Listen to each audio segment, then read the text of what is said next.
সুপ্রিয় দর্শক, সুপ্রিম কোর্টে বহু প্রতীক্ষিত 26,000 চাকরি বাতিল মামলার শুনানি শেষ হয়েছে। রায়দান শুধুমাত্র সময়ের অপেক্ষা। এই আবহে যোগ্য শিক্ষক শিক্ষিকারা রাজ্য সরকারকে একেবারে চরম হুঁশিয়ারি দিয়েছে।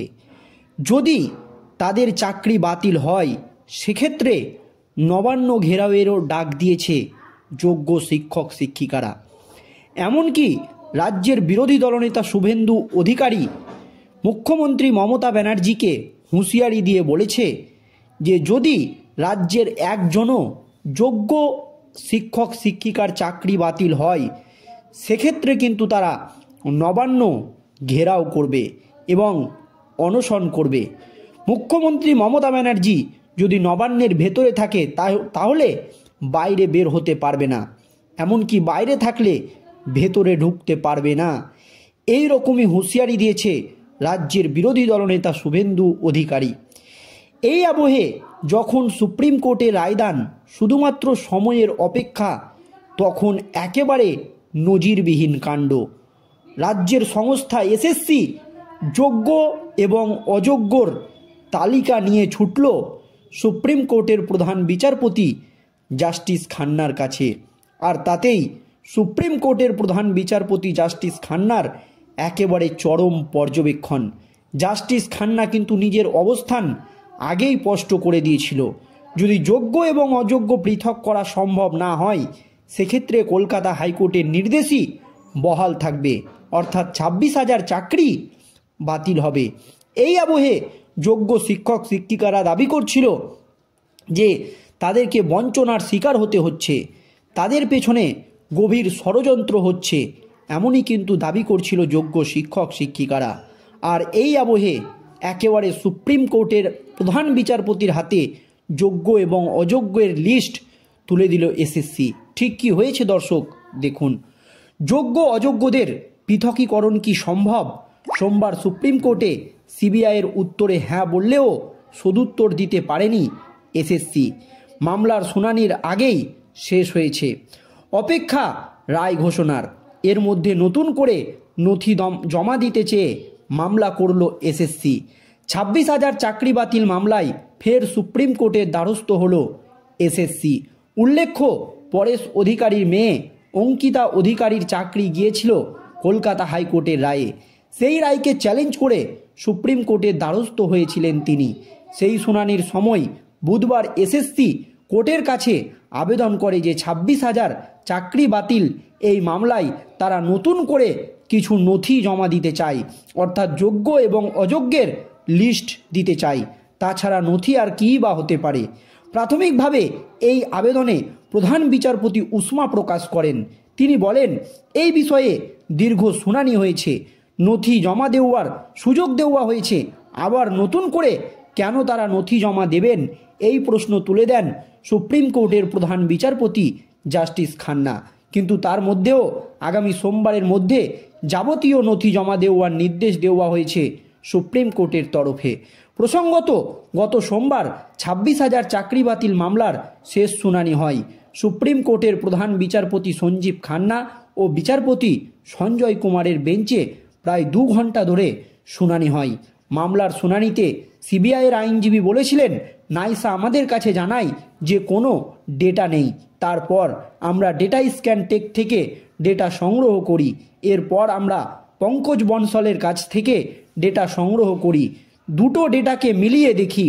ডেটা স্ক্যান টেক উত্তরপত্র স্ক্যানিং এর সংস্থায় যুক্ত ছিল থেকে পাওয়া হার্ডডিস্ক ও পঙ্কজ বনসলের কাছ থেকে পাওয়া 3টি হার্ডডিস্ক হ্যাশ ভ্যালু মিলে গিয়েছে বলে সিবিআইয়ের আইনজীবী জানান। সিবিআইয়ের আইনজীবী আরও বলেন, এসএসসির কাছে যে ডেটা ছিল তাতে কারসাজি হয়েছিল। আমাদের তদন্তে স্পষ্ট পঙ্কজ বনসলের কাছে যে ডেটা রয়েছে তাতে কারসাজি হয়নি। পঙ্কজ বনসলের কাছ থেকে পাওয়া ডেটার ভিত্তিতে যোগ্য অযোগ্য পৃথকীকরণ সম্ভব বলে সিবিআইয়ের আইনজীবী সুপ্রিম কোর্টে একেবারে জোরালো সওয়াল করেছিল। দর্শক, এই আবহে শুনানিতে এসএসসির আইনজীবী জয়দীপ গুপ্ত জানালেন, যোগ্য অযোগ্য পৃথকীকরণ করে রিপোর্ট দেওয়া হয়েছে। এদিন সুপ্রিম কোর্টে তিনি জানান, rank jumping out of panel নিয়ে তাদের কাছে তথ্য রয়েছে, কিন্তু OMR মিস ম্যাচ নিয়ে কোনো তথ্য নেই। এরপর আবার কি নথি জমা দেবে সুপ্রিম কোর্টে এসএসসি, সেই সুদুত্তর কিন্তু এখনও মেলেনি। আর এতেই রাজ্য রাজনীতিতে নতুন করে শোরগোল পড়ে গিয়েছে। কেন এসএসসি আগে যোগ্য এবং অযোগ্যদের লিস্ট সুপ্রিম কোর্টের হাতে তুলে দিল না, এই প্রশ্ন উঠে গিয়েছে। শুনানি শেষের পর কেন রাজ্য আবারও সুপ্রিম কোর্টের দ্বারস্থ হলো? তাহলে কি সত্যি রাজ্যর কাছে যোগ্য এবং অযোগ্যদের লিস্ট ছিল, সেটা দিচ্ছিল না? যোগ্যদের প্রতি গভীর ষড়যন্ত্র হচ্ছিল? বিরোধী দলনেতা শুভেন্দু অধিকারীর হুঁশিয়ারিতেই কি কাজ হলো? এই রকম একাধিক প্রশ্ন উঠে গিয়েছে। কারণ যোগ্য অযোগ্যদের পৃথকীকরণ কি সম্ভব? সোমবার সুপ্রিম কোর্টে সিবিআইয়ের উত্তরে হ্যাঁ বললেও সুদ উত্তর দিতে পারেনি এসএসসি। এসএসসি এই নিয়ে কোনো নথি দেয়নি, কিছু বলেও নি। যদিও বঞ্চিতদের আইনজীবী সুপ্রিম কোর্টের প্রধান বিচারপতি জাস্টিস খান্নার হাতে যোগ্য এবং অযোগ্যদের একটি লিস্ট তুলে দিয়েছিল, কিন্তু এসএসসি সেই লিস্টকে মান্যতা দেয়নি। মামলার শুনানির আগেই শেষ হয়ে গিয়েছে, অপেক্ষা শুধুমাত্র রায় ঘোষণার। আর এরই মধ্যে নতুন করে নথি জমা দিতে চেয়ে মামলা করল এসএসসি। তাতেই কিন্তু জল্পনা আরও উস্কে গিয়েছে।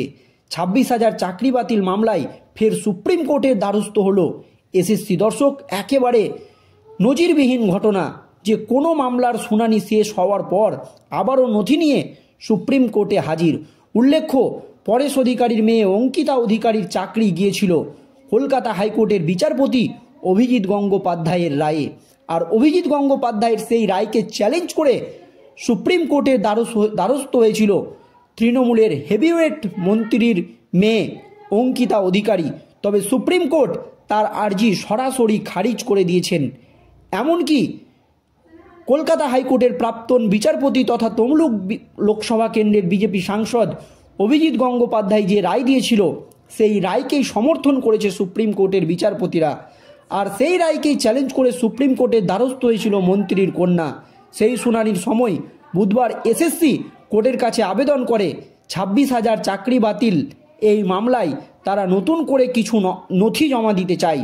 প্রাথমিকভাবে এই আবেদনে প্রধান বিচারপতি একেবারে চরম উষ্মা প্রকাশ করেন। তিনি বলেন যে এই বিষয়ে দীর্ঘ শুনানি হয়েছে, নথি জমা দেওয়ার সুযোগ দেওয়া হয়েছে, আবার নতুন করে কেন নথি জমা দেবে এসএসসি, এই প্রশ্ন কিন্তু তুলে দেন সুপ্রিম কোর্টের প্রধান বিচারপতি সঞ্জীব খান্না। তারপর তিনি বলেন যে সোমবারের মধ্যে আপনাদের যত ইচ্ছা বা যা ইচ্ছা নথি দিতে পারেন। এখন সুপ্রিম কোর্টের প্রধান বিচারপতি কী নির্দেশ দিতে চলেছে শেষ পর্যন্ত সেই দিকেই আমাদের নজর থাকবে। ধন্যবাদ।